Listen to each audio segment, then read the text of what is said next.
সৃষ্টি করেছি মানুষ দুর্বল করে। আমরা দুর্বল। যদি জিজি গান দুর্বল করে কেন বানাইল?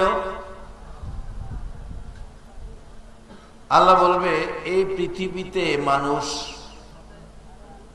থাকার সুযোগ নাই, থাকতে পারবে না, থাকার জন্য পৃথিবীতে পাঠাই নাই। আমি অতি আদর করে মানুষ বানাইছি।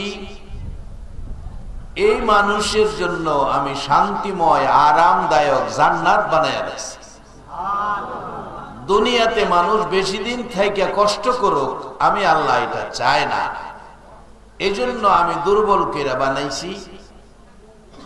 তারা কিছুদিন দুনিয়ায় থাইকা আইসা পড়ুক, জান্নাতের সুখ শান্তি ভোগ করুক। জান্নাত আমাদের জন্য বানাইছে, গরু ছাগলের জন্য, হাঁস মুরগির জন্য জান্নাত না। আজকে কে আপনারা কোন মায়ের সন্তান? আল্লাহ আপনাদেরকে এই মাহফিলে কবুল করেছেন, যে মাহফিল থেকে আপনারা জান্নাতি হয়ে যাবেন। কিভাবে হবেন ফাইসালা দিবে আল্লাহর কোরআন, কারণ জান্নাত যার ফাইসালা হবে তার। কিন্তু সেই জন্য একটু সময় দিতে হবে। অগ্রহায়ণ মাসে ধান কাটবেন, এখন থেকেই পরিশ্রম শুরু হয়েছে। লাগাইবেন, পানি দিবেন, বন বাঁচবেন, সার দিবেন, বীজ দিবেন, এরপরে অগ্রহায়ণ মাসে ধান ঘরে নেবেন। কিন্তু কিছু সময় কষ্ট না করে ফসল নেওয়া যায় না। আল্লাহ আমাদের জন্য জান্নাত বানাইছে, জান্নাত নেওয়ার জন্য কিছু সময় আমাদেরও কষ্ট করতে হবে। বেশি কষ্ট লাগবে না জান্নাতে যাইতে, কারণ সমস্ত পৃথিবীর মানুষের যা গুনাহ আছে একসাথে করলে আর আমার আল্লাহর মায়া আর দয়া আরেক জায়গায় রাখলে, বলুন পৃথিবীর মানুষের গুনাহ বেশি হবে না আল্লাহর দয়া বেশি হবে? এটাও কোরআনের কথা, আমার কথা না। কিভাবে আসতেছি সামনে। এখন আসুন আমরা কোরআনের ভাষায় সৃষ্টিগতভাবে মানুষ দুর্বল। খুলিকাল ইনসানু যায়ীফা। আল্লাহ আমাদের দুর্বল করে বানাইছে। কোন কোম্পানি কোন মাল জিনিসপত্র বানায় কয় না আমার জিনিসটা দুর্বল। কোন কোন কোম্পানি জিনিস বানায়া স্টিকার লাগায়, জিনিস দুর্বল হইলেও স্টিকার লাগায়া এটার সুন্দর করে। কোন কোন কোম্পানি ওয়ারেন্টি দেয়, 3 বছরের ওয়ারেন্টি, 2 বছরের ওয়ারেন্টি।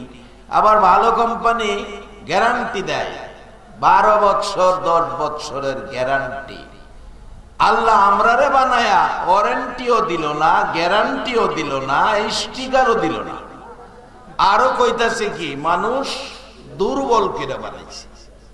আচ্ছা, আমিও রায়পুরা থানার মানুষ, আপনারাও রায়পুরা থানার মানুষ। আমার বাসা আপনার বাসা এক বাসা। এবার একটা ফাইসালা আপনাদের কাছে চাই। গাছটা লাগাইছেন, গাছটা দুর্বল, বেগটা হইরা লাগা। এই গাছটারে সোজা করবার লেগে কি করুন লাগে? সবাই কত দিয়ে কি করুন লাগে? খোড়া দেওয়ার লাগে, খোড়া। তাইলে গাছটা গিয়া সোজা থাকে। আল্লাহ বলেন মানুষ দুর্বল কেডা বানাইয়া এটা শক্তিশালী বানাবার লেগা আমি পিছে পিছে খোড়া শুরু। আমার নবী মা নাই, বাবা নাই, মা নাই, বাবা নাই, সেই নবীর সিদ্ধান্ত নিলাম। সেই নবী এই দুর্বল মানুষের পাশে যাইয়া মানুষগুলোকে শক্তিশালী বানায়।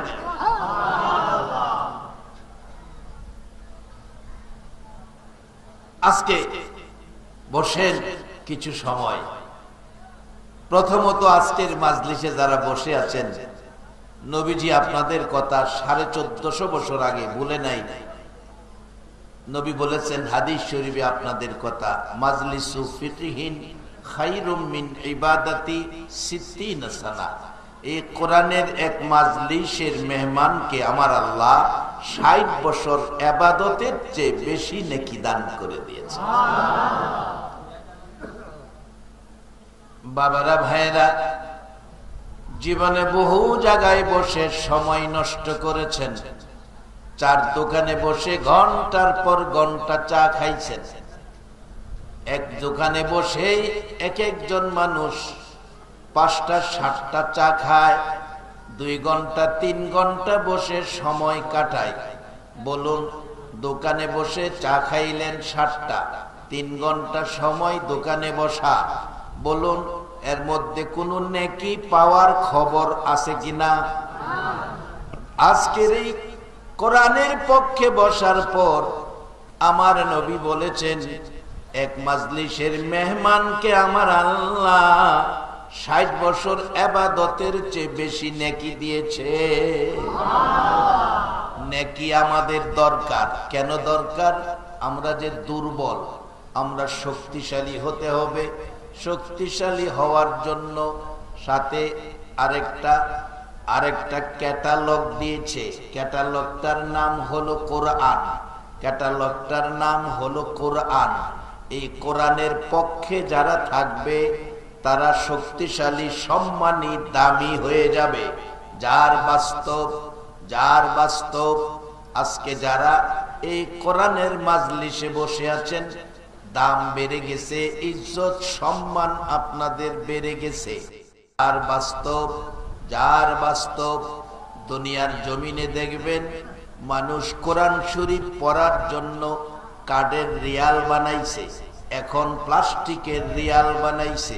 প্লাস্টিকের রিয়াল, কার্ডের রিয়াল, কম দামি কাঠ, আম কাঠ, তোলা কাঠের রিয়ালে কোরআন রাইখা পড়লেন, পাউটা লাইগা গেছে কার্ডের মধ্যে। ফাইসালা আপনারা দিবেন যে রিয়ালে কোরআন শরীফ ছিল, পাউটা লাগার পরে এই রিয়ালের মধ্যে চুমা খাইছে কিনা? তোলা কাঠের রিয়াল, কম দামি কাঠ, আম কাঠের রিয়াল চুমার উপযুক্ত হইল এমন এক কোরআন আল্লাহ নবীর উসিলায় আমাদেরকে দান করলো। সেগুন কাঠের খাটের মধ্যে 250 গ্রাম পায়খানা আপনার ছেলে ছোট বাচ্চা করে দিল। সেগুন কাঠের, কাঁঠাল কাঠের খাটের মধ্যে 50 গ্রাম পায়খানা করে দিল। বলুন এই খাটের কাঠের মধ্যে কেউ সুমা দেয় কিনা? আমার নবী উম্মতের দামি বানানোর জন্য, জান্নাতি বানানোর জন্য আমার নবী 63 বছর জিন্দিগি খায়া না খায়া গো সাদা জামা লাল বানায়া মানাই বাবা নাই নবী। আমার নবীজি দুনিয়ার জমিনে চোখ খুলে একটা নজর বাবা দেখলো না, দুনিয়ার জমিনে মুখ খুলে একটা দিন বাবা কইয়া ডাকলো না। সেই নবীকে দায়িত্ব দিলেন আমার আল্লাহ, বন্ধু গো দুর্বল করে মানুষ বানাইছি, মানুষগুলোকে শক্তিশালী করে মানুষগুলোকে জাহান্নাম থেকে বাঁচাইয়া জান্নাতি বানাইয়া দাও। আমার নবী দায়িত্ব পাইয়া মানায় বাবা নাই, সকালবেলা ঘর থেকে বেরিয়ে যায়, বাড়ি বাড়ি ঘুরে আর নবীজি ডাকে, ইয়া আইয়ুহান নাস কুলু লা ইলাহা ইল্লাল্লাহ তুফলিহুন।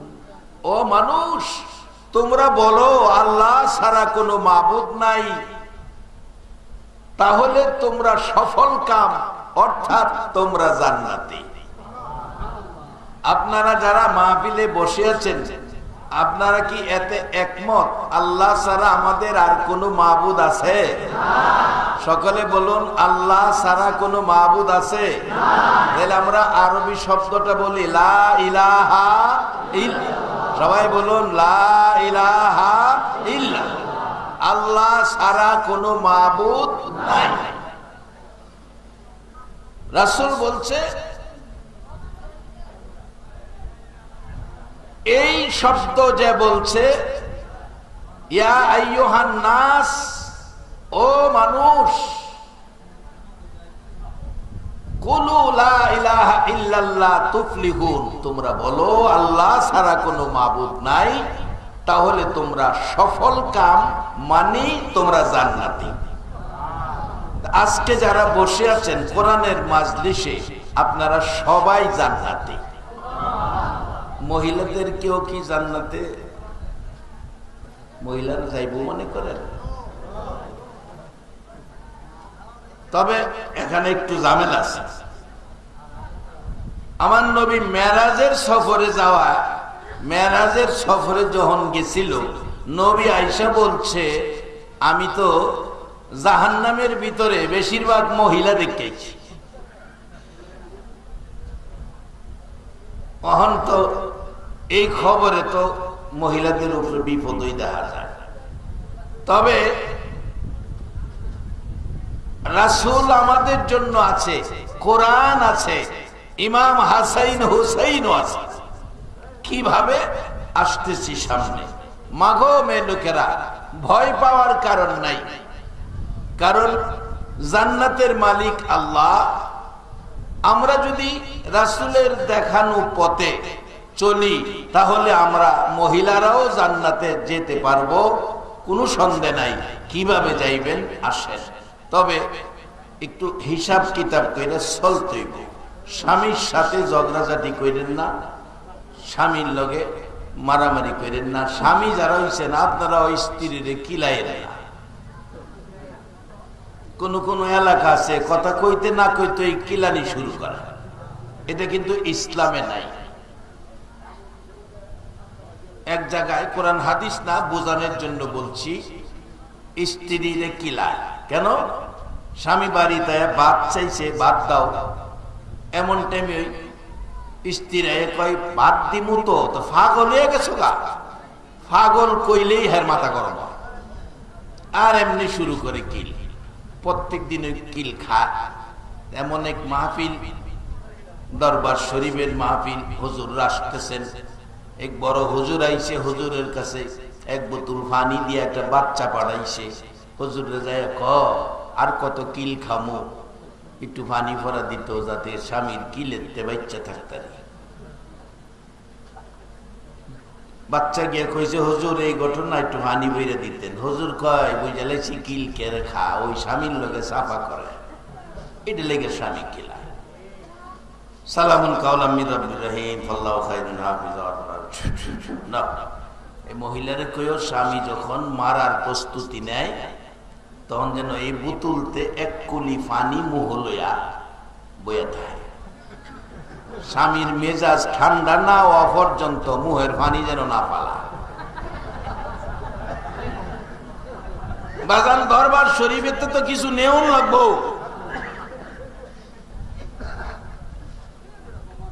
মহিলারা নরম পায়া খালি খিলাইবেন, এটা ইসলামে নাই। আসতেছে আমি সামনে।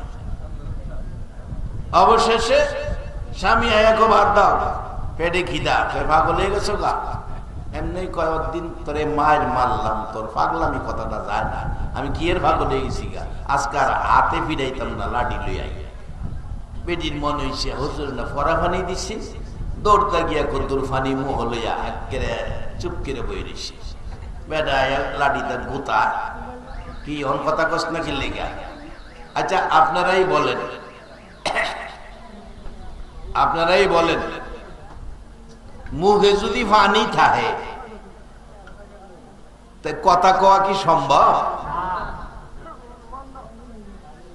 এই যে ধাক্কাধাক্কি করতেছে আধা ঘন্টা, মহিলা তো কথা কয় না। স্বামী ভাবছে এটা এত মায়ের মারছি, মনটাত মনে কষ্ট, এই জন্য কথা কয় না। লাঠিটা ফেলাই দিছে, দেখ কথা কয়, তোরে আর মারতাম না। এরপরেও কথা কয় না। মাথায় হাত দিয়া কসম খাইছে, কসম খাইলাম তোর উপরে আর হাত তুলতাম না, আর মারতাম না। মহিলা মুহের পানি ভালাইয়া ভাল দাও, দেখা রিয়াকে বাচ্চা গেছি পানি ভরা দিয়া। মাগো বাচ্চা যাওয়ার পর তোমরা আছে পানি ভরাটা আইছে করতে, কোরআনের আয়াত দিয়া পানি ভরা দিছে, এই পানি ভরা মুহ লইয়া ভিড়াতে বাচ্চা গেছে।